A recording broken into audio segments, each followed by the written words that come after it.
Congratulations to Nigel Farage, voted by you as the nation's best news presenter at the prestigious Trick Awards. It's Saturday night and this is the Saturday 5. I'm Darren Grimes along with Albie Ammon-Corner, Emily Carver, Benjamin Butterworth and Ben Leo. Tonight on the show, we need to make sure that courts can't interfere in democracy. Taxpayer-funded racial segregation in education is a complete abomination. Why I won't be taking Oracy lessons from spikiest. No, I'm not a bedwetter, no matter what they say on social media. And why Lewis Hamilton remains the world's biggest hypocrite. It's 8 p.m.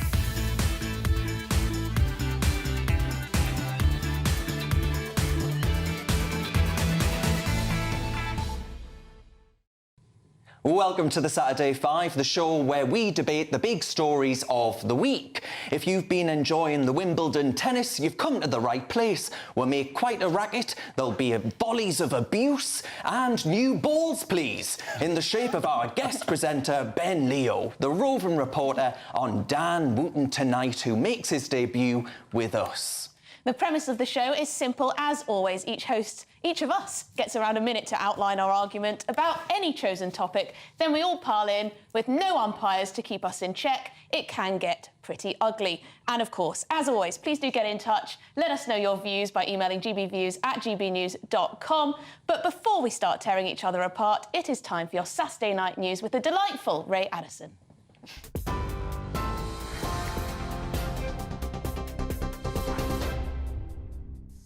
How very kind. Here's the latest from the GB newsroom. And our top story tonight, Just Stop Oil appeared to have staged a protest at the wedding of George Osborne to his former aide. The group posted this video online, which shows a woman throwing orange confetti over the couple as they leave the church, with security quickly stepping in. The ceremony went ahead despite reports that the former Chancellor had called police over an email circulated to guests. According to The Telegraph, the message was sent as part of a distressing campaign of harassment. A number of well-known politicians attended the wedding in Somerset, including former Prime Minister David Cameron and former Health Secretary Matt Hancock. Priti Patel is criticising the BBC over its response to claims that one of its well-known presenters paid a teenager for explicit pictures. The broadcaster says it's investigating after it was alleged that the man paid more than £35,000 for the images. The Sun newspaper says the young person was 17 years old at the time, and his family has informed BBC bosses in May. In a statement, the BBC said it takes allegations very seriously and will act on any information that comes to light. However, the former Home Secretary described the response as derisory and is calling for a full and transparent investigation. The Prime Minister says Britain discourages the use of cluster munitions after the United States agreed to send them to Ukraine. President Biden says he stands by his decision, despite criticism from human rights groups. Rishi Sunak, who will meet Mr Biden in London on Monday ahead of the NATO summit, says Britain is supporting Kyiv in other ways. The UK is signatory to a convention which prohibits the production or use of cluster munitions and discourages their use. We will continue to do our part to support Ukraine against Russia's illegal and unprovoked invasion. We've done that by providing heavy battle tanks and most recently long-range weapons, and hopefully all countries can continue to support Ukraine. Demonstrators have been protesting against plans to house asylum seekers on a barge in Dorset. It follows reports that the Bibby Stockholm, which can accommodate 500 people, could arrive this week. Neither Stand Up to Racism Dorset or No to the Barge Group want it moored at Portland Port. It's part of the government's plan to reduce costs by moving migrants out of hotel rooms. And finally, hundreds of French protesters have defied a ban to march through central Paris against police violence.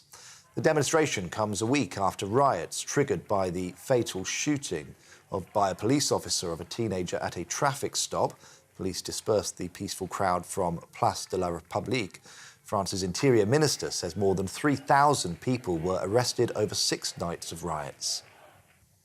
We're on TV, online, on DAB+ radio and on TuneIn too. This is GB News. Back now to the delightful Saturday 5.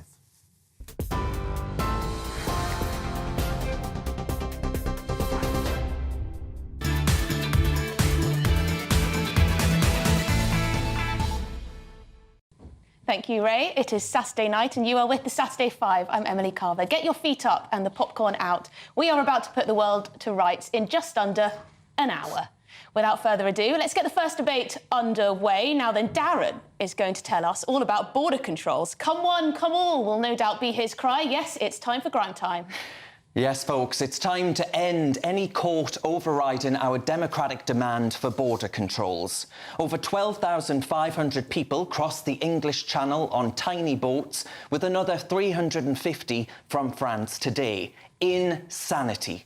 Our Prime Minister says numbers are coming down, but GBNews is told by maritime experts that they're only down because of the weather. It's the rain, it's not Rishi, that temporarily stopped the boats. Be straight with us, Rishi. Those bleeding heart human rights defenders rushed to the pompous European Court of Human Rights using Blair's Human Rights Act, sorry to put you off your Saturday night tea, that is so often used and utilised by illegal migrants and dangerous foreign offenders to actually escape deportation. What about our God-given right to feel safe and secure in our own homes as British nationals? We need what we consistently vote for: proper, sturdy border controls. Our ancestors fought for our nation, yet we surrender it without a care. Brexit was supposed to give us control, but have we used it? The horrific attack on a woman by an Afghan immigrant and a suspected rape in Skegness in the news over recent weeks revealed the potential risks of accommodating arrivals in our towns. Critics accuse me of dishonouring Sir Winston Churchill's ECHR legacy, but that Euro convention is today nought like what he knew. Even Attlee's Labour government in the 50s had reservations about that foreign court and our sovereignty erosion. The ECHR blocks deportations using fancy articles, yet our Conservative governments refuse to replace Blair's Human Rights Act with a British Bill of Rights. It's a mess. We won't ever have proper border controls until we rid ourselves of these Euro courts. It's time politicians stood up for your rights, for Britain's rights. We demand a borderless Britain no more. Emily, I want to come to you first. Do you think there is merit to getting out of the ECHR? Well, you know what? I was thinking about this, and the clock is ticking and time is running out on Rishi Sunak's pledge. He says he's going to stop the boats. Absolutely no sign that that's happening. We know it's the weather, thanks to Mark White, our Home and Security editor. He's told us it's the weather that's put a downer on the numbers. And as we see, nice weather, the boats keep coming. The difficulty is that I don't think the government has the cojones, let's say, to actually change the law in any meaningful way. And we've seen how the illegal migration bill is being held up so much by the Lords this time. So it's an impossible task, but I do think that if the Conservative government decided to maybe run on a manifesto to do just that, they may win. Whether that's the right thing to do, I'm not sure. I'm a little bit on the fence, like Keir Starmer, but I think something needs to be done because, I mean, it's absolutely ludicrous at the moment that you have local areas vetoing migrants coming to their area, but then saying, oh, we'll welcome them anyway. Well, where are they going to go? I mean, Ben Leo, the stories in the press recently about military families being shipped out of where they were staying because actually we need somewhere to house illegal migrants. Yeah. These stories are coming through thick and fast. Well, the first priority of any government, of any nation, is to protect its borders and to protect its citizens. And we've seen numerous accounts in recent weeks. We've had the rape up north. We've had the young lad in Bournemouth or Plymouth who was murdered by a previously convicted double killer who was allowed into the country. So the problem is we need to leave the ECHR. The other problem is this government is so wet behind the ears, there's not a Conservative in sight. I could probably count 5 of them on my single hand, and that's about it. So I think the actual solution to this problem is a Labour government, but hear me out, to give the Tories 4 years in the wilderness to sort themselves out, get a rocket up their backsides, get themselves together, adopt some Conservative policies, and then come back, regroup, and then tackle the ECHR when they've got some cohesion. And what exactly would be Conservative about pulling out of the ECHR? Stopping the boats and protecting our borders. But you understand that small c conservatism is about an aversion to change. I just don't understand how getting rid of the ECHR's jurisdiction over the United Kingdom is going to solve this problem. If we actually want to solve the problem of illegal immigration to Europe, not just the United Kingdom, that is going to require closer cooperation with our European partners. It's going to require a returns deal with France. It's going to require the Italians to do a returns deal with Algeria and Libya. Works because no one cares. This is a European problem, and it requires a European solution. And I think irritating our European neighbours by leaving the ECHR is not going to help the situation. Our so-called European friends don't care about cooperation. Actually, it is conservatism as well, because even Clement Attlee, who himself was a small C Conservative, even though he was the founder of the NHS and a big Labour Party stalwart, he actually had reservations about this because it infringed upon our sovereignty. I mean, look, after 3 months on this show, finally someone else calls for a Labour government. Bring them on. It wasn't quite the way in which I expected it to happen, but thank God. Look, what you've exposed in your monologue tonight is that the Brexit you campaigned for and the claims you made were a lie. You sat on TV programmes and in your students' unions and whatnot saying that if you got Brexit, you'd have less immigration and less refugees, and the opposite happened. And let me finish. The reason is because when we were in the EU, it was far easier to send people back to an EU country. Now we can't. What guff. It was under your lovey President, I almost just gave him an honour which he didn't have. Prime Minister Tony Blair, he allowed mass migration to this country, and actually that's why he loved the EU so much, because it's got nothing to do with the price of a dinghy. Let's get one thing straight. It is very, very difficult to deport people from this country, whatever means they get here. There are so many ways the law can be used and manipulated, in my view, to keep people who could potentially be a national risk. I'm not saying that everyone crossing the channel is, but at the moment, we don't know. Even those that are a risk to national security. It's near impossible, and it was when we were in the European Union too. Yeah, it absolutely was. We're going to have to leave it there, though, so it's going to be one hell of a show. Up next, it's Benjamin, and he's going to tell us why he's annoyed at a Tory MP's stinging rebuke of social media users. Personally, I don't think the MP went far enough. Anyway, here's Benjamin's bugbear. Oh, look, I am not a bedwetter. No matter how many times you say it on Twitter, or even when a government minister, the Veterans Minister, Johnny Mercer, says it. He said that he's sick of complaining bedwetters, moaning bedwetters on social media, criticising him and other ministers. But the truth is, this is a government that hates free speech, hates the right to protest, and doesn't give people the chance. And he is degrading the debates that we have. Just take a look at this clip. Given that the member of the Conservatives and the Conservative Party have shut down any form of meaningful protest, and he shouted across every member of this panel tonight, how else are we meant to get our point across other than social media? Okay. Yes, exactly. How else are we meant to make the point? There are a lot of people in this country who are angry and frustrated at this disgraceful government. But what I think is so sad is to see a government minister using phrases like bedwetter. This shows that the government and the dialogue of politics in this country is in the gutter. And it's the right wing that does it. They've gone from talking of swarms of migrants to bedwetting lefties. This is the despicable rhetoric of the hateful right, and I say it needs to end now. Now, I can't believe you've just described Johnny Mercer as an agent of the hateful right. Yeah. I mean, Johnny Mercer is probably wetter than I am, for goodness sake. I think it's perfectly reasonable to use terms like bedwetter in politics. I mean, what's wrong with it? I thought it was quite funny. And you know what? I find it a bit rich coming from someone like you. The abuse that you people gave to Brexiteers, calling them racist, dismissing them as bigots. And actually, people who watch this channel are dismissed as being those things too. And it's people like you that stoked up that hate and resentment towards a majority of the country, Benjamin. Sorry, Benjamin, just look at the trolls in chief recently on Twitter. Carol Vorderman, totally venomous towards Tories. Super Stansky, your friend, Marina Purkis, absolute bile. You'd never get that from the right. The right like to form an argument and debate it properly. And the problem is, the left think the right are evil. the right think the left are just stupid in their argument. These are people that you have. Katie Hopkins, if you remember her, she talked about immigrants being cockroaches. You have people talking about swarms of immigrants. It is the dehumanising language, the kind, Darren, that you used in your monologue about refugees. Hang on a minute. That is the hateful rhetoric. Hang on a minute, Benjamin. Bedwetter. I mean, come on, you've got a sense of humour, don't you, Benjamin? It's not even true, You Emily. like to make, you know, jokes that could be a little bit rude, use language that can be a little bit, you know, tetchy, perhaps? But I think close to the bone? I think, you know, beyond those kind of funny comments, there's a really serious point here that I think the rhetoric, the way we discuss politics, the way we exchange ideas has gone into a really depressing place.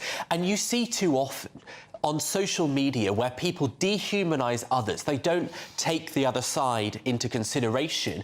And to see a government minister doing that, I think, is an appalling reflection. Benjamin, I think you have a decent point when it comes to saying that the standards of political discourse have plunged. But I think the example you used of Johnny Mercer using bedwetter on BBC Question Time was actually just a poor example, because I thought it was quite funny. But in terms of general political discourse, yeah, I do think on both the left and the right we have seen things plunge. So I actually agree with that point, but I think that you ought to see that actually from the other side of the argument as well, those of us on the right of British politics, you should see all the abuse that I get. Well, I'm sorry, but the way people like you and others talk about transgender people just trying to get on with their lives, if that isn't hate, I don't know what is. What have I ever said that's hateful about a trans person? There's constant mockery of their existence. How is it mockery? Of refugees, of trans people, and this puts debate in the gutter.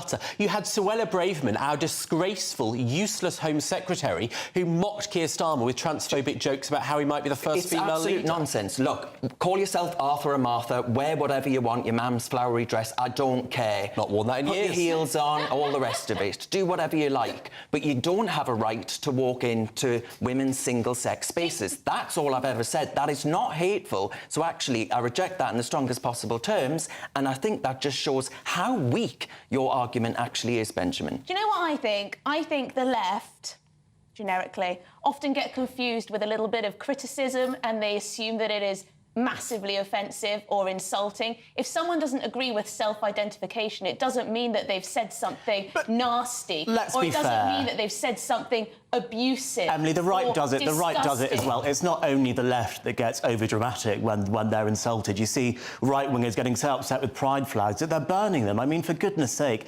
everyone in politics just needs to grow up, toughen up, and get on with the tough debate. So, just, Benjamin, going back to your trans point, I can guarantee 99% of people do not have a problem with trans people living their lives and see as they fit. I'm a libertarian. People can do what they want. But when you start introducing children and babies into the mix, that's when people will stand up. That doesn't mean they're bigots or transphobes for sticking up for children. Red line, yeah. Well, it's a red line. I think there's an intolerance that has come into our society, and I just think it's not a lot to expect government ministers to hold higher standards. I remember you being rather intolerant about the unvaccinated, but we'll return. Well, the unvaccinated continue to be a disgrace, Emily. Still to come tonight. In my Carver Palaver, I'll be discussing Keir Starmer's latest antics.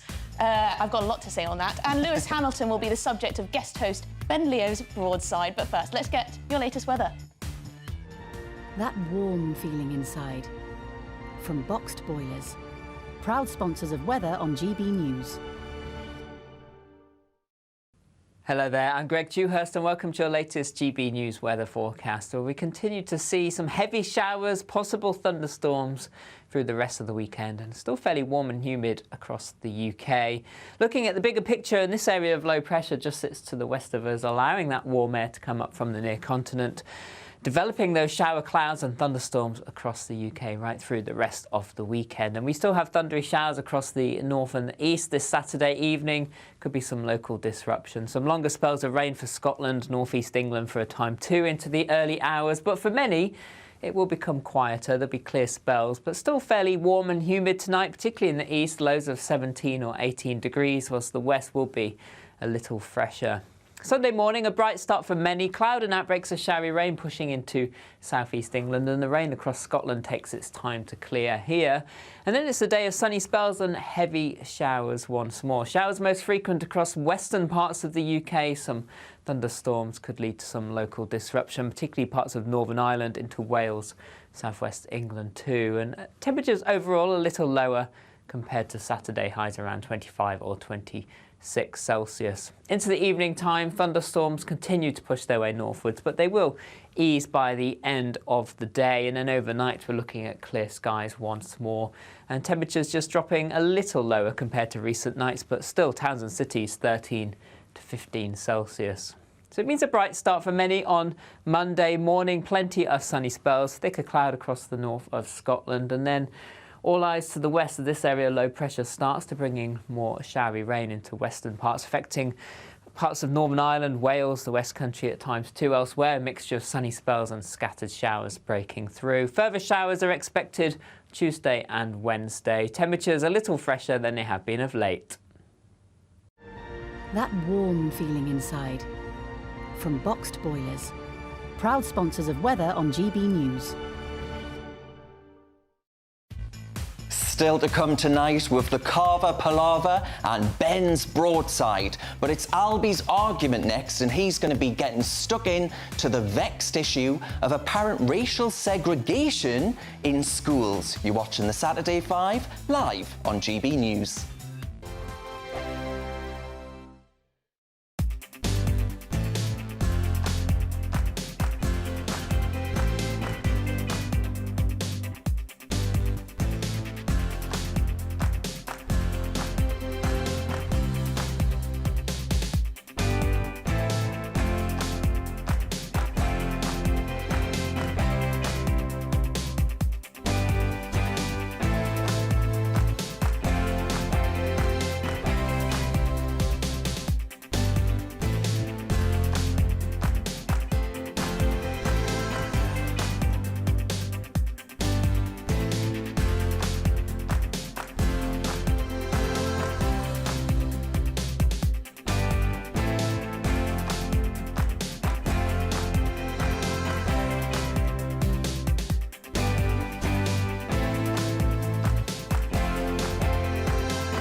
Welcome back to the Saturday 5. Thank you for all of your emails. So on border controls, Steve says, it's all down to the politicians not caring about the people who made this country great. They have their own agenda and have had since the 50s. That's what Darren Grimes was talking about earlier. John says, ha ha, Benjamin looks like a bedwetter to me. Or maybe it is just a bit hot in the studio. Benjamin? I deny everything.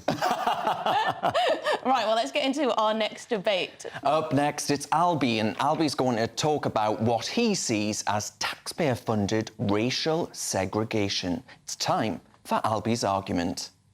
Words I thought I would never describe about the United Kingdom. Taxpayer-funded racial segregation. Yes, you heard it. Taxpayer-funded racial segregation is what's being proposed in the Labour-led Haringey Council for an education programme for their students at a primary school. The Telegraph reported earlier on today that for children from black and black heritage families, a special Saturday school is going to be set up to help them accelerate their skills in reading and writing. Now, there is just so much about this which irritates me, but first of all, let me just say that taxpayer-funded racial segregation in education is completely unacceptable, and we should not be importing these American ideas of critical race theory and race relations into our United Kingdom. First of all, why do these teachers feel that only black children are uniquely special and need extra help? It's almost an insult to suggest that black students are the only students who need extra help in schools. Taxpayer-funded resources should be targeted at people most in need, and that applies to education. Decisions should be made about special education support based on people's needs, not based on their skin colour. It's absolutely outrageous, and it completely forgets that if we look at the different age cohorts and the different racial cohorts of schools, we in fact know that black African families are some of the highest performing cohorts in the country, whereas it's white working class children and black Caribbean children who perform relatively badly compared to other cohorts. So it's about time that we left this race relations claptrap to the Yanks and stuck to what us British do best, finding common sense solutions to our problems. And in this instance, that's targeting educational support based on educational need, not based on who has the most melanin. So, Albie, I completely agree with you, actually, right? And I think that was really good, really powerful stuff. But what I would say is that as a champion of LGBT plus whatever conservatives, do you not think that the answer, the reason this is all happening is because of what I would call, as strongly as this, the cancer of identity politics, which is pushing diversity and inclusion into schools and other areas of public life where people are saying, well, you know, we've got to view everything through the lens of identity and race. So what's your question to me? Sorry. So my question is, do you think it's the cancer of identity politics that's actually leading to these things happening? I think it is the cancer of people seeming to think they have good ideas, they've got well-meaning intentions, but actually the execution of their ideas is terrible. I think it's perfectly reasonable to say there is, in some cases, an attainment gap between certain groups of society, and therefore it's perfectly reasonable for public services and public institutions to implement processes to close those attainment gaps. But it's completely wrong in this case for that to be a black-white attainment gap, when, as I mentioned in my monologue, black African children have some of the best educational outcomes in the country, and it's white working-class kids and black Caribbean children who have some of the worst. So why exclude the white working-class children and include the black African children I don't think... when actually those aren't the people that need the most help? I don't think that's what's going on. I mean, first of all, this is a charity that works with lots of schools, and their focus, what they are funded for, is to help people from black communities, black heritage families, as you described. So they exist for this specific purpose. The fact that there probably is, maybe there isn't in Haringey, a white working class group doing that is something that should be solved. But you know what? I passionately agree with what they sometimes call positive discrimination. Because you're trying to overcome historic injustice and inequality. Benjamin, there would never be such a thing for white working class kids. There just wouldn't. So that's totally disingenuous to say the same thing could happen if someone set it up. You've had people who've tried to donate money to universities and schools for white working class boys to give them scholarships. It's been turned down because it doesn't fit the zeitgeist, does it? So that's totally disingenuous. Well, also, I would say this school is in North London. It's an extremely diverse area. There are not just black kids and white kids. There's people from all over, from all different heritage, all different background. This is just the continuation of Black Lives Matter, and it is actually quite toxic. Well, Black Lives do matter, Emma. What it does, the movement, it blows Benjamin. apart the myth of white privilege. It's an absolute con and it's a lie. And actually, this story isn't too dissimilar to the Black Theatre story from Thursday night where an East London theatre held a black-only play. Whites were essentially banned. And for what? It's racism. I went down there myself with a camera and I said, what about Martin Luther King's quote where he dreamt of a day where his children would grow up in a nation where they wouldn't be judged by their skin colour, but the content of their character? And nobody down there could answer. But we're clearly not at that point when black Caribbeans, as Albie said, do so much worse. Yes, but so do white working class children. But on that point about white working class children, Ben Leo, would it also be wrong if there was special Saturday lessons to help white working class children with their numeracy and literacy Why skills? do you have to segregate by colour? It's Ben, just absurd. Ben, give me an answer. Why would you segregate by colour? What's Because the reason? your answer, your explanation is false. It seems to assume that the segregation occurs at trying to deal with the inequality. The segregation is there in society and how their But opportunities are dished out. Don't try and tell behind. me that black people are overrepresented in top universities or top jobs. How many black people are running FTSE 100 companies or presenting TV shows? It is rare, This is actually the problem, and it really irritates me when people talk about black people like we're one monolithic group. If you actually look at black African and black Caribbean, the outcomes are very different. In fact, black African students are overrepresented at the top universities in the country. Exactly Not right, so much in Albie. employment, but certainly at universities. Exactly right, but still ahead. I will be having my say on Keir Starmer. I'm not going to be taking Oracy lessons from that man, I'll let you know. But coming up next, our new presenter, Ben Leo, will be launching a broadside. And Lewis Hamilton will be the unwitting victim. Ben is best known, of course, for his role on Dan Wootton Tonight, where he likes to cause mischief on the streets. Let's take a look. There's a Home Office scheme where you can house a migrant. Would you like to sign up for that? Oh, if I had space. You don't have space? No. What's your flag about? So this is the Extinction Rebellion logo. Right. Do you know what % of global emissions the UK is responsible for? I don't actually know the figure off the top of my head, I'm afraid. Don't speak to GBNews. Speak in an echo chamber where we hear our own views. You not got a spare room for an Albanian? I don't think so, no. OK.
Welcome back to the Saturday Five. Cheers for your company and cheers for your emails about tonight's topics.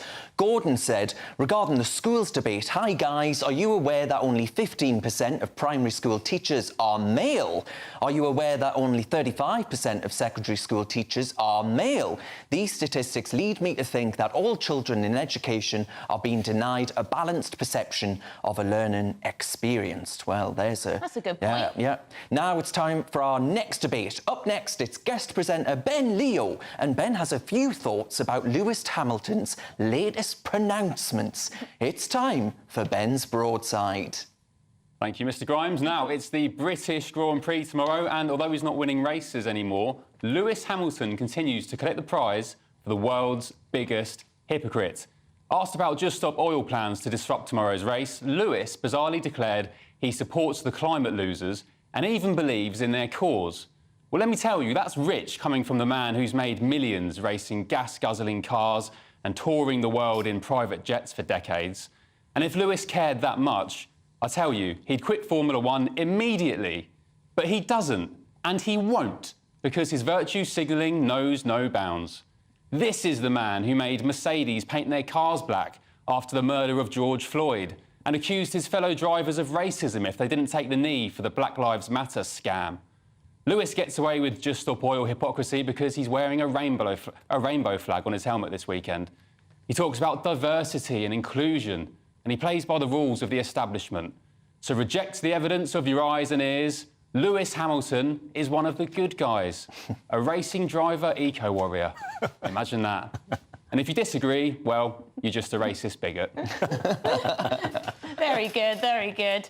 Well, Ben, you said it. You're a fellow woke-topian of Lewis, and I guarantee you cannot defend even this outright. Well, it was good of you to describe yourself at the end. That was a nice point. Look, you know, I take real frustration with this argument. It's like when people say to Extinction Rebellion activists, if they have a foreign holiday, you know, why don't you walk to the Amazon by foot? It's a decent argument. It's not a decent argument. Of course because it is. The truth is that the problems that we have are systemic, and you cannot blame people within a system trying to change the system for something so much larger than that. Hang on, if someone thought that there was genuinely going to be a climate catastrophe within years, there is no way you would get on to a private jet, is there? If you actually thought the world was going to go up in flames, which is what Just Stop Oil say will happen if we don't stop oil and gas now, and it's what people like Extinction Rebellion say, then there is absolutely no way you would drive a Formula One car for a living. It is all virtue signalling. He does not care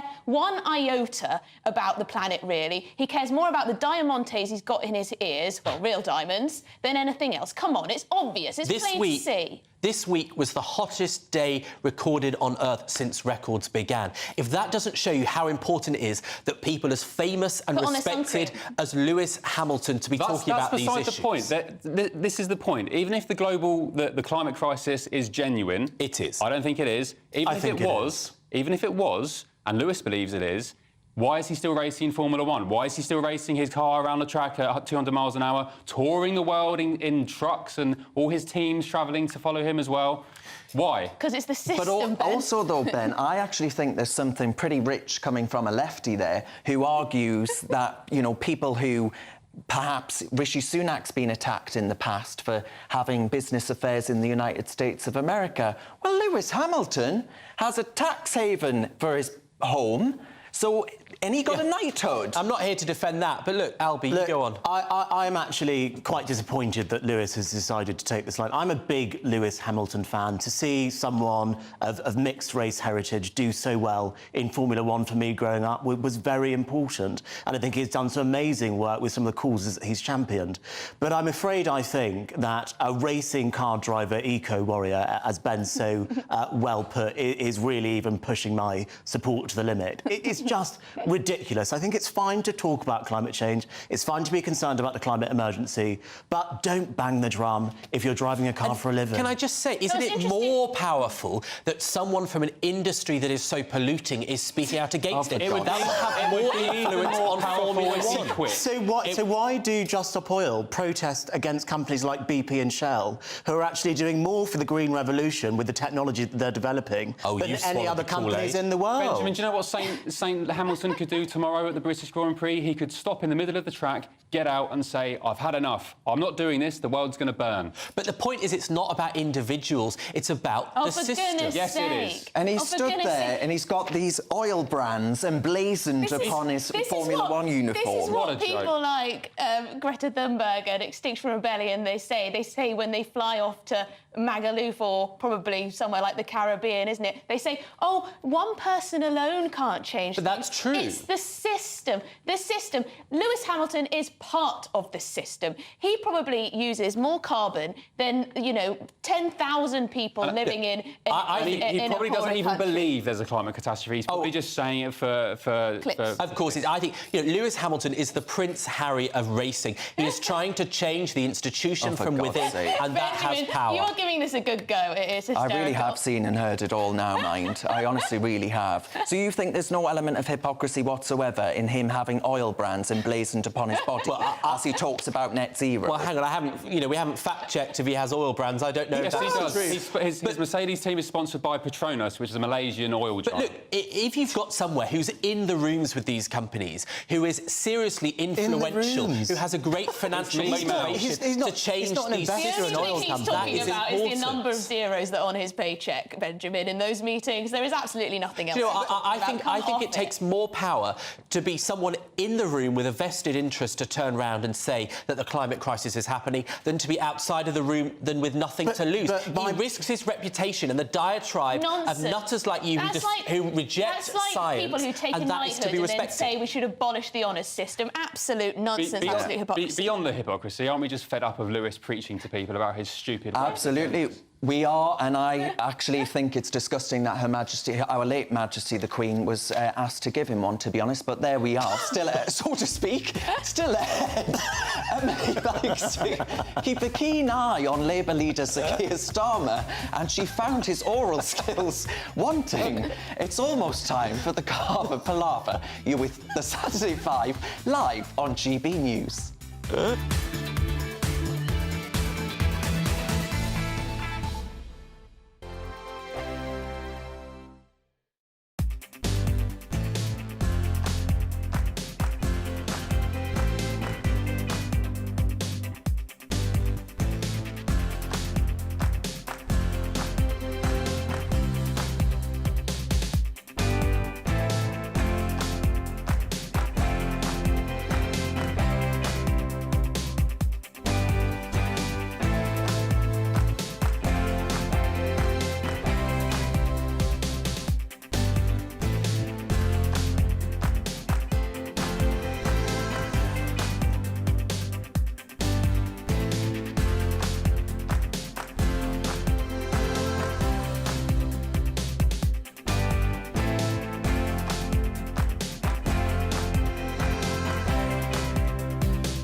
Welcome back to the Saturday Five. As always, cheers very much for your emails. Ruby says, good evening, Fab Five.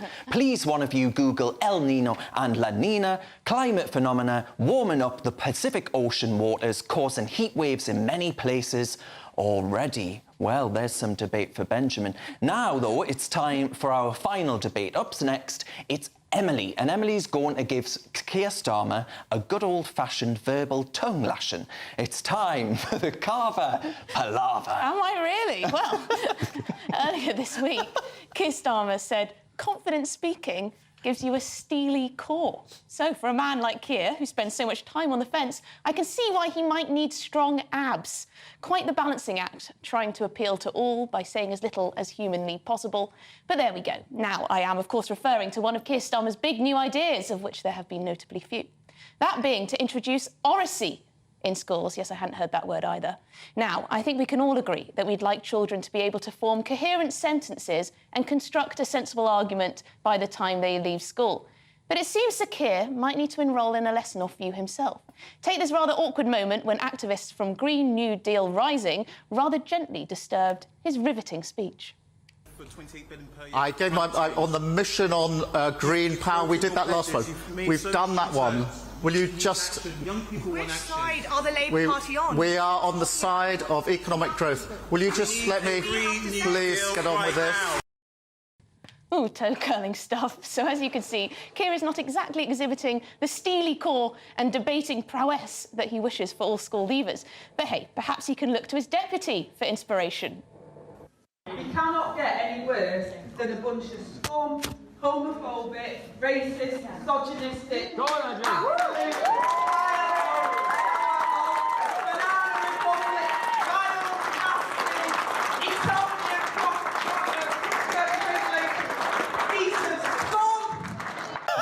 Look at that beautiful Oracy. More seriously, though, as GBNews regular Joanna Williams pointed out this week, it's all well and good children being able to express themselves clearly, but they need to have something worth saying. What's the point in having the gift of the gab if you have little substance to back it up? Someone less polite than myself might argue some of our politicians are a testament to this. It wasn't too long ago that Rishi Sunak made maths his flagship policy, but at least we can say Rishi is demonstrably good at maths. Keir can't quite say the same for Oracy, can he? But at least he's taught us one life lesson. You absolutely cannot teach charisma. Well, there you go. Look, I so passionately disagree with you about this. You know, you delivered that beautifully because you have the posh private school girl confidence, right? That is the fact of the matter. Benjamin. No, but it's true. You know, people often, I've been asked so many times, people have assumed that I went to a private school, and I didn't. You know, I was born into a council estate and went to a state comp, but I went to a school that really focused on speaking and listening, as they call it in the curriculum. There are more of you. There are. There's 2,000 at my school, and I think it makes a massive difference to people to have that confidence to explain themselves, to know the vocabulary and how to speak clearly is a big deal in British society. Oh, I completely agree. We need to speak. But I've been doing some research about this policy. And this is not a new idea. It's been advocated since 1965. It's actually the pet project of a Blairite, Peter Hyman, who actually put this into practice in one school. They had a policy of Oracy in this school. And what happened? They got marked down from outstanding to requires improvement. That's the lowest 20% of schools. Why? Because teachers didn't check the understanding of the pupils. It was all about the Oracy and not about the knowledge. They said worrying gaps in pupils' knowledges. So this is a debate that people can have, whether it's more important to focus on knowledge or skills. What do you reckon, Ben? Well, can I just say, first of all, to steal a phrase from our friend Nigel Farage, Starmer should be the first man in line for his own Oracy lessons. He's got the personality of a damp rag and the appearance of a low-grade bank clerk. But on a more serious note, it's a bit rich for Starmer to be suggesting Oracy lessons. This is the man who pushed for harder and faster lockdowns during COVID, subjecting 3 to 4 million children, including my own son, by the way, to delayed speech, problems explaining themselves, and generally a lack of oracy skills that you'd expect from peers their own age in normal times. It's a good point. I mean, I want less oracy and more, certainly less moronacy, of the kind that's new coming word from there. over there. New word It there, is. Darren. We're all inventing new words tonight because actually, I mean, talking about Segregation and his oral skills is enough to put me off my dinner. But I think there's a fundamental point here that what kids are being taught in schools at the minute, and, you know, Albie has hit on a point that I think is really fundamental. Even things like critical race theory that's going through schools, talking about the trans debate all the time. I want actually politicians to focus on getting kids back to basics, getting kids fit for the future. But I will actually just say, on education, the UK government has actually played a blinder, especially in literary skills. I think we moved up to the top 4 in the entire world in the most recent reporting. So we are actually doing quite well in those core areas. I do actually think there is some merit in both Keir Starmer and Benjamin's argument, and maybe the criticisms about you going to a private school. I went to a private school too. My sisters both went to state schools. One of the things that we talk about is that we didn't think the education was that different, but the confidence and the people skills that going to a private school gives you sets you apart from others, and I think state school children should have access to that as well. I think that's a great point, and in fact, over qualifications and degrees, I'd value the art of being able to speak to someone and hold a conversation more above any of that. And when I was a reporter at the Sun newspaper, I was there for 7 years, we'd get people coming straight from university for work experience, degrees, qualifications everywhere. But you know what? They couldn't pick up the phone, they couldn't knock on a door, they couldn't say hello to someone and ask them questions. And what about, one of the things that's come out of this debate is that some people think it's a bit elitist. They think he's talking about having the elocution. That's easy for you to say. No, about the elocution of Southerners. I'm not sure that's fair, but that is something that people have said. You don't agree with that? No, I mean, I was just going to say, actually, I worked in a call centre when I was younger, and that had a massively beneficial effect on my ability to communicate. So, you know, getting a part-time job at 16 is also one of the things that can mandatory really call centre work experience. Absolutely. I was Maybe 15. that's the way to go. But when you've had buffoons like Boris Johnson as Prime Minister with nothing between their ears but all the oral skills, you need it more. I mean, a load of leftists on Twitter always love to say and criticise me for being a failed hairdresser because I left school. Well, I was at school. You failed at a lot of other things too. I was 15 and I worked in a hair salon, and it was the best thing I ever did. Give me a fade after this to talk about. Do you know what? Absolutely. This is quite interesting because you've been saying, oh, private school girl, blah, blah, blah, blah, blah. I actually used to be terrified at picking up the phone. Terrified. It was only when I was thrust into the working world... Not as terrified as the person on the other end. Well, exactly, that's what I was always thinking. Oh, what are they going to think? Blah, blah, blah, blah, blah. But getting back to the point, I think Keir Starmer looks a bit silly because actually education policy has actually been quite good in the last years. It's one of those things that the government hasn't actually made a mess out of. As Albie said, literacy is up, reading skills, etc., are up. So we'll see. Keir Starmer and his oracy. Well, we're going to have to leave Sir Keir Starmer's oral for another day, but cheers very much to you for your company tonight. Some very interesting emails have come in. Emma says, who's this new guy? He's ace. Well, there we are. Send that $5 in the post, Ben. Paul says, is this the cute Darren Grimes on OnlyFans? I don't think so, but if there's money to be made. Ian says, please tell Emily Carver that she has the most beautiful hair I've seen in decades. You can thank Sir James Dyson. Next up, though, it's the brilliant Mark Dolan. Thanks so much to my brilliant panel, who have been wonderful. I'm sure you all agree. For your company as well, thank you so much. Thank you for sending in your emails. Sorry we couldn't get through all of them, but don't worry, you're going to have the opportunity to do it all again next week, 8 o'clock Saturday, the Saturday 5. See you then. The temperature's rising. Boxed Solar, proud sponsors of weather on GBNews. Hello there, I'm Greg Dewhurst and welcome to your latest GB News weather forecast, where we continue to see some heavy showers, possible thunderstorms through the rest of the weekend, and still fairly warm and humid across the UK. Looking at the bigger picture, in this area of low pressure just sits to the west of us, allowing that warm air to come up from the near continent, developing those shower clouds and thunderstorms across the UK right through the rest of the weekend. And we still have thundery showers across the north and east this Saturday evening. Could be some local disruption. Some longer spells of rain for Scotland, northeast England for a time too into the early hours. But for many, it will become quieter. There'll be clear spells, but still fairly warm and humid tonight, particularly in the east, lows of 17 or 18 degrees, whilst the west will be a little fresher. Sunday morning, a bright start for many. Cloud and outbreaks of showery rain pushing into southeast England, and the rain across Scotland takes its time to clear here. And then it's a day of sunny spells and heavy showers once more. Showers most frequent across western parts of the UK. Some thunderstorms could lead to some local disruption, particularly parts of Northern Ireland into Wales, southwest England too. And temperatures overall a little lower compared to Saturday, highs around 25 or 26 Celsius. Into the evening time, thunderstorms continue to push their way northwards, but they will ease by the end of the day. And then overnight, we're looking at clear skies once more. And temperatures just dropping a little lower compared to recent nights, but still towns and cities 13 to 15 Celsius. So it means a bright start for many on Monday morning. Plenty of sunny spells, thicker cloud across the north of Scotland, and then all eyes to the west of this area. Low pressure starts to bring in more showery rain into western parts, affecting parts of Northern Ireland, Wales, the West Country at times too. Elsewhere, a mixture of sunny spells and scattered showers breaking through. Further showers are expected Tuesday and Wednesday. Temperatures a little fresher than they have been of late. The temperature's rising. Boxed Solar, proud sponsors of weather on GB News.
It's 9 o'clock on television, on radio and online in the United Kingdom and across the world. This is Mark Dolan Tonight.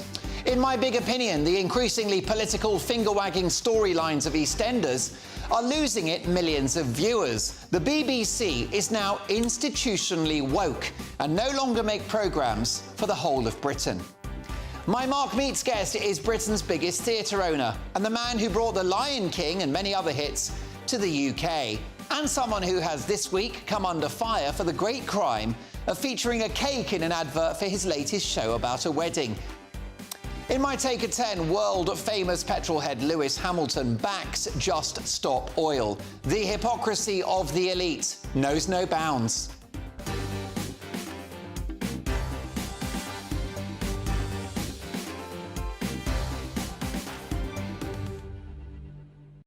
But in a developing story, shocking scenes at the wedding of ex-Chancellor of the Exchequer George Osborne, attacked on his wedding day by Just Stop Oil. They have crossed a line. I'll be reacting to that in just a few minutes' time. An absolute scandal. So a busy 2 hours to come. It is Saturday night, so put something cold and fizzy in the fridge. Let's make it a night to remember. My big opinion is coming, and boring old BBC. But first, the headlines with Ray Addison.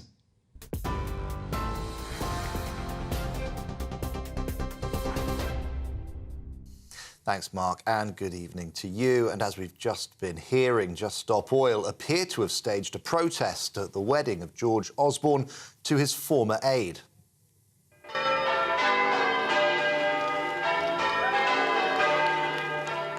The group posted this video online, which shows a woman throwing orange confetti over the couple as they leave the church, with security quickly stepping in. The ceremony went ahead despite reports that the former Chancellor had called police over an email circulated to guests. According to The Telegraph, the message was sent as part of a distressing campaign of harassment. A number of well-known politicians attended the wedding in Somerset, including former Prime Minister David Cameron and former Health Secretary Matt Hancock. Well, Priti Patel is criticising the BBC over its response to claims that a well-known presenter paid a teenager for explicit pictures. The broadcaster says it's investigating after it was alleged that the man paid more than £35,000 for the images. The Sun newspaper says that the 17-year-old's family informed BBC bosses in May. The BBC says it takes allegations very seriously. However, the former Home Secretary is calling for a full and transparent investigation. Well, the Prime Minister says that Britain discourages the use of cluster munitions after the United States agreed to send them to Ukraine. President Biden says he stands by that decision, despite criticism from human rights groups. Rishi Sunak, who will meet Mr Biden in London on Monday ahead of the NATO summit, says Britain is supporting Kyiv in other ways. The UK is signatory to a convention which prohibits the production or use of cluster munitions and discourages their use. We will continue to do our part to support Ukraine against Russia's illegal and unprovoked invasion. We've done that by providing heavy battle tanks and most recently long-range weapons, and hopefully all countries can continue to support Ukraine. Demonstrators have been protesting against plans to house asylum seekers on a barge in Dorset. It follows reports that the Bibby Stockholm, which can accommodate 500 people, could arrive later on this week. Neither Stand Up to Racism Dorset or No to the Barge Group want it moored at Portland Port. It's part of the government's plan to reduce costs by moving migrants out of hotel rooms. Hundreds of French protesters have defied a ban to march through central Paris against police violence. The demonstration comes a week after riots triggered by the fatal shooting by a police officer of a teenager at a traffic stop. Police dispersed the mostly peaceful crowd from Place de la République. France's Interior Minister says more than 3,000 people have been arrested following 6 nights of riots. We're on TV, online, on DAB+ radio and on TuneIn 2. This is GB News. Now, time for Mark Dolan.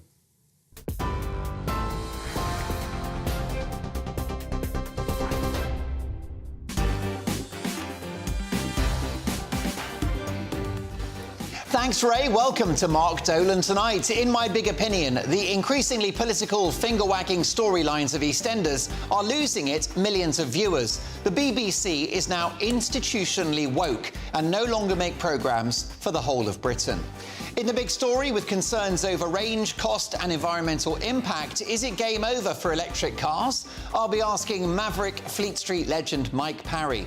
Plus this. Shocking scenes, as you'll have seen in our bulletin. Former Chancellor of the Exchequer, George Osborne, attacked, or appearing to be attacked, by Just Stop Oil. This is an absolute shocker, and I'll be reacting in just a few minutes. My Mark Meets guest is Britain's biggest theatre owner and the man who brought The Lion King and many other hits to the UK, and who has this week come under fire for the great crime of featuring a cake in an advert for his latest show about a wedding. Paul Gregg tells his incredible life story before the end of the hour. In my take at 10, world-famous petrol head Lewis Hamilton backs Just Stop Oil. The hypocrisy of the elite knows no bounds. I'll be dealing with eco-hypocrite Lewis Hamilton at 10. You won't want to miss it. As reports that Prince Harry is turning his back on the celebrity life in Hollywood, is he beginning to regret his move to the US? Meanwhile, William and Kate at the polo, the royal marriage that goes from strength to strength. We'll get the inside story shortly. Mark Dolan Tonight is the home of the papers, with tomorrow's front pages at 10:30 sharp, with three top pundits who haven't been told what to say and who don't follow the script. Tonight, David Hamilton, Colvia Ranger and Ashleen Horgan-Wallace. Tonight I'll be asking the pundits, as people are given a free car if they have anxiety, is the welfare state now out of control?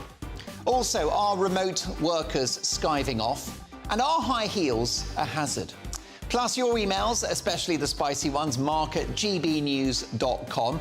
Lots of things to get through. At 10 o'clock, we may be able to reveal the identity of the BBC star who has allegedly paid a teenager for pornographic images. That's in the papers.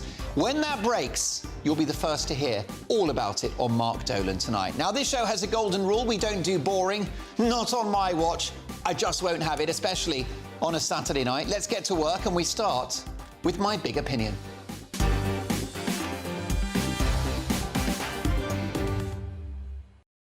This is what I call a drama. The Mail newspaper report that audiences for the flagship BBC show EastEnders have plummeted, with viewers complaining about woke storylines. This includes apparent snipes at Brexit and a focus on climate change and veganism. There are now fears for the future of the show after suffering its lowest ever viewing figures in recent years, with as few as 1.3 million tuning in compared to the 4 million regularly watching Coronation Street. So, how woke is the soap? Well, in 2021, the EastEnders schoolgirl character Bailey Baker, no, me neither, stood outside Walford East Station and urged the residents to sign a petition for meat-free Mondays. Here's what she said. Mass-produced industrial meat is literally killing the planet. Global livestock production makes a huge amount of greenhouse gases. They need to be reduced to save the planet. It causes deforestation. It causes pollution. Don't you care that there are floods and droughts? Well, to be honest, no, I don't. I tuned in to forget about the problems of my own life and, dare I say it, to be entertained. This character's rant was later tweeted by the official EastEnders account. They were clearly keen to get the message out there. Maybe Greta Thunberg should start pulling pints in the Queen Vic. After all, she's a bit of a drama queen herself, isn't she? How dare you? How dare you? Last week, there was some upset when Brexit was likened to the COVID pandemic, with Sharon Watts throwing a drink in rival Sam Mitchell's face and saying, "We've had Brexit and COVID, we don't need you here." What about this character? Konrad Topolsky was subject to racism after Poles Go Home was sprayed on the door of the Queen Vic in red paint. Another character, Mick Carter, then removed it using a jet washer, as Konrad said, "This is the Britain we live in now." The storyline was attacked by viewers who accused the show of a ham-fisted attack on Brexit. It does look like the BBC bosses are getting desperate to attract viewers back by bringing back from the dead their iconic character, Cindy Beale, played by Michelle Collins.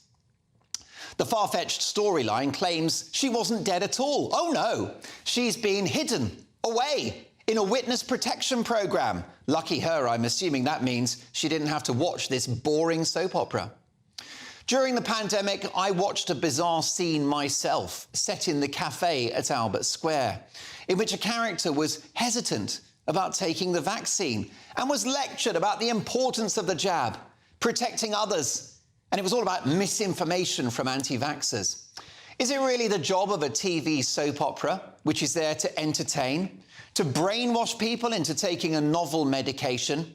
What if you saw that scene, were in a low-risk group, got the jab, and then suffered rare side effects? Do you see the problem?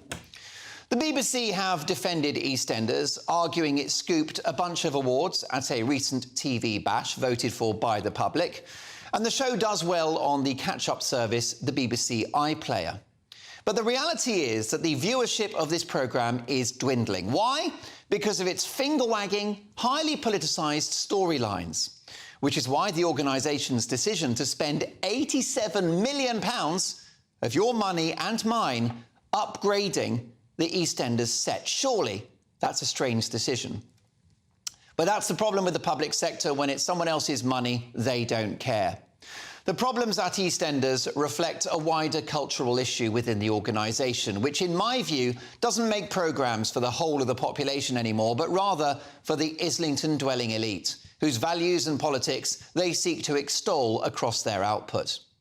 The more interesting drama at the Beeb is behind the scenes, with a high-profile star taken off air whilst allegations he paid for a youngster to do pornographic images are investigated.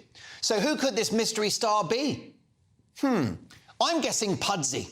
You know Pudsey Bear, I've always thought he was a wrong 'un.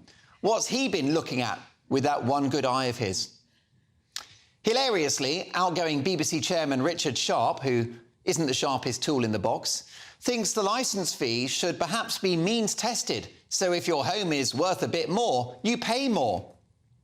A lot of people are forced to pay the licence fee that don't watch the BBC. To make some pay more for something they don't even watch could provoke an outright revolution.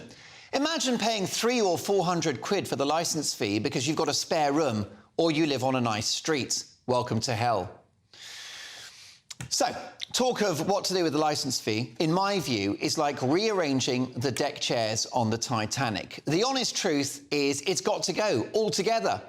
And forget about EastEnders, the BBC itself has become a ludicrous soap opera, and viewers and listeners increasingly find the whole thing a turn-off.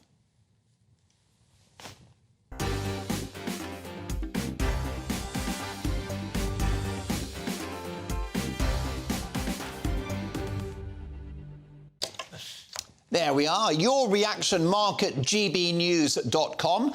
I'll get to your emails very shortly. In a few minutes, I'll be reacting to what looks to be an attack by Just Stop Oil on George Osborne's wedding. But reacting to my big opinion tonight, my top pundits, TV and radio presenter David Hamilton, former advisor to Mayor Boris Johnson, Culvia Ranger, and TV personality and actress Aisling Horgan-Wallace. Aisling, is the BBC now institutionally woke? I think so, and I think that this big story that's coming out tomorrow is just the icing on the cake for me. I think EastEnders as well, I used to love it. It used to be my go-to show, but it's so depressing. It became so ludicrous, and the subject matters that they put in there was just so horrible and dark and depressing that I just had to switch off. So, yeah, I think BBC needs to be banned. Well, you know, the thing is, obviously, it's got a great legacy. I'm not saying that we axe the BBC. I think there's a question mark about the licence fee, Culvia. But also, it's time to take politics out of these soaps, isn't it? It's interesting. I'd like to say I'm informed about where EastEnders is nowadays, but I'm like Ashleen. I used to watch it. I remember the first ever episode where actually it started off with someone croaking it in a chair. So it's always been everyone's a bit... always dying. Yeah, everyone's always dying, and then coming back from the dead. Sadly, not the commissioning editor. Yes, and then Den Watts came back, didn't he? But so it's always been a bit grim. It's always been a bit depressing. But it does tend to want to reflect real life. And I think I remember the storylines about racism, about homosexuality, about the challenges, about drugs. Really tough storylines that you could get actually entrenched in and understand a bit of character and drama. I think the challenge now is where the BBC is trying to be ahead of where maybe society is, or actually is verging into political conversations, whether it's talking, and some of it, they've mentioned Brexit in part. Well, they've compared Brexit to the COVID-19 pandemic. That would be unfavourable, wouldn't it? That's right. So I think you do have to be careful. And it's also about, as you were saying, Mark, and I think this is the problem people have, which is that overarching mindset of the BBC. One of the things that we find now in creative